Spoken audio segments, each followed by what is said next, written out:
Ahmed Aziz. 7h30, c'est l'invité café. En effet, pour boucler la semaine, notre invité café, Émile Vernier, président du SDIRAF, le syndicat de défense des retraités actuels et futurs. Alors on va aller droit au but. Émile Vernier, vous tirez la sonnette d'alarme aujourd'hui vis-à-vis des salariés, mais pas seulement. Vous leur dites en fait, si vous désirez avoir une pension avec les paramètres actuels en tous les cas, eh bien il fallait prendre la retraite donc au plus tard le 31 mai. C'est ça, mais on a l'impression qu'il y a eu un gros déficit d'information dans tout ça. Oui, tout à fait, parce que en fait, le texte de la réforme sur les retraites a été publié le 1er février.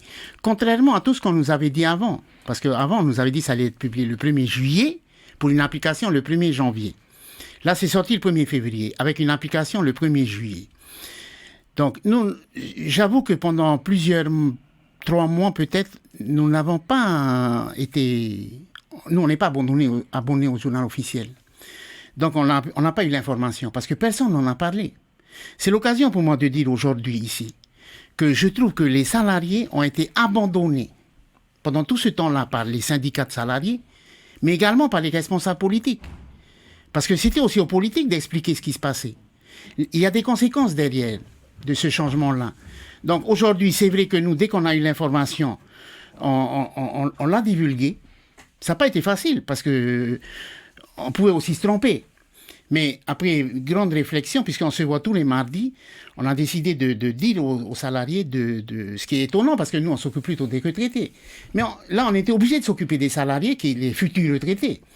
Et donc, on a lancé cette chose-là. Il faut s'arrêter au 31 mai. Il reste plus beaucoup de temps, il reste 2 mois. Un mois. On est fin avril. C'est encore possible. C'est possible, parce que la CPS va prendre en compte la date de dépôt de la demande. Même si elle ne va pas payer la pension tout de suite, mais c'est la date de dépôt qui va compter. Alors pourquoi est-ce qu'il est important de prendre la retraite avant ? Parce qu'à partir du 1er juillet, la réforme des retraites va s'appliquer. Et donc la réforme des retraites, les conditions sont plus contraignantes qu'aujourd'hui, ce qui est normal, sinon ça ne serait pas une réforme. Il faut savoir, je voudrais quand même dire un petit mot là-dessus, il faut savoir que notre régime de retraite, c'est une retraite par répartition. Par répartition, oui. Ça veut dire que ce sont les actifs qui cotisent, qui payent les pensions des retraités. Moi, quand j'étais actif, je payais les pensions de non-retraités de l'époque. À l'époque, il n'y avait pas beaucoup de retraités. Aujourd'hui, il y en a beaucoup. Et je pense que le nombre va augmenter rapidement. La deuxième chose à savoir, c'est que entre 2009 et 2017, les réserves de la CPS, de la retraite, ont fondu de 35 milliards. À qui la faute ? C'est à qui la faute ? C'est la faute moi je dis, c'est la faute des administrateurs, mais également du pouvoir politique, qui n'a pas vu cette fuite de réserves. Alors que chaque année, c'était du 5 milliards, du 6 milliards de déficit sur le régime retraite. Moi, je ne comprends pas bien comment ces gens-là ont pu laisser, et il y a des patrons dedans, qui savent ce que c'est faire tourner une entreprise. Il a fallu attendre 2012 pour qu'enfin, il me semble que c'était l'ancien président du CA, donc Luc Tapeta, et le directeur, à l'époque c'est Régis Chang, qui se décident à proposer, en tapant sur la table, je crois, et en disant, il faut réformer, et c'est là qu'on a fait passer l'âge de départ à la retraite de 50 ans à 55 ans, que les abattements qui étaient de 1% à 50 ans sont passés à 3%, puis 5%, aujourd'hui c'est 8%. 8%. Oui, parce qu'on rappellera que le nouveau texte qui entrera en vigueur donc dans quelques mois repoussera et l'âge de départ et le nombre d'annuités de cotisation. C'est ça, mais ça va repousser sur 4 ans. Sur 4 ans. 4 ans. Donc, l'âge légal actuel de départ, c'est quoi ? C'est 60 ans. Ça va augmenter de 6 mois chaque année ? Mais ça, c'est pas ça qui va intervenir dès le 1er janvier, le 1er juillet. 1er juillet. Puisque ils ont arrêté la position de dire que ils vont laisser l'âge de départ, l'âge légal à 60 ans. Ils vont laisser aussi les 35 ans de cotisation. Ce n'est qu'au 1er janvier que ça va commencer à augmenter.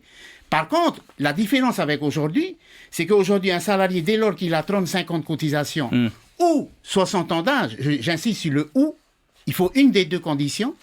À ce moment-là, il part à la retraite sans abattement. À partir de juillet, normalement, le texte prévoit que ce soit « et ».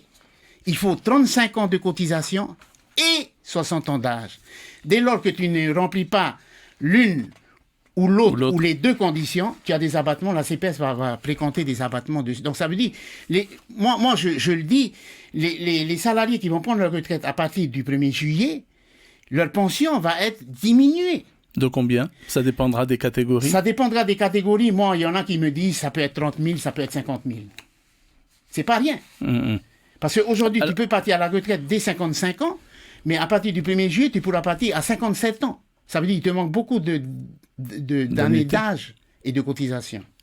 Alors, malgré ces informations-là, la CPS ne croule pas sous des normes. Je veux dire, il n'y a pas eu la ruée massive que l'on pouvait craindre. Pourquoi? C'est vrai qu'on a lu quelque part qu'à fin février, ça remonte quand même au mois de février, la CPS avait ciblé 7000 personnes qui pourraient prétendre à prendre leur retraite. C'est celles qui remplissent les conditions. Et parmi ces 7000 personnes-là, c'était étonnant, même moi j'étais étonné, j'étais surpris, il n'y avait que 455 demandes de pension. Un journaliste qui me demandait ça, je le dis, c'est un peu pourquoi il y a ce chiffre-là? Donc je lui ai répondu, c'est où les salariés sont bêtes. Parce qu'ils préfèrent avoir une pension qui va être diminuée qu'une pension aujourd'hui. Ou ils ne sont pas au courant des changements. Et je pense plutôt que c'est ça. Personne ne leur a répondu, ne les a informés. À mon avis, il y a eu des copains qui ont eu l'information. Mais la majorité des salariés, enfin moi, je n'ai rien vu passer. Vous n'en avez pas parlé non plus, vous, sur Polynésie Première.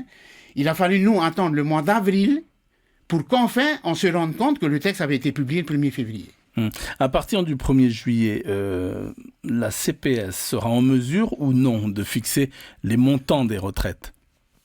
Pour le moment, la CPS, sur les échos que j'ai, parce que moi j'avoue que je ne fais pas ma demande de retraite, je suis déjà retraité, mais sur les informations que j'ai, la CPS ne peut pas répondre encore lorsque les gens vont demander une estimation, ou enfin faire la louche peut-être, hein, mais simplement on s'aperçoit quand même que, vu le texte qu'il y a une diminution de pension automatique.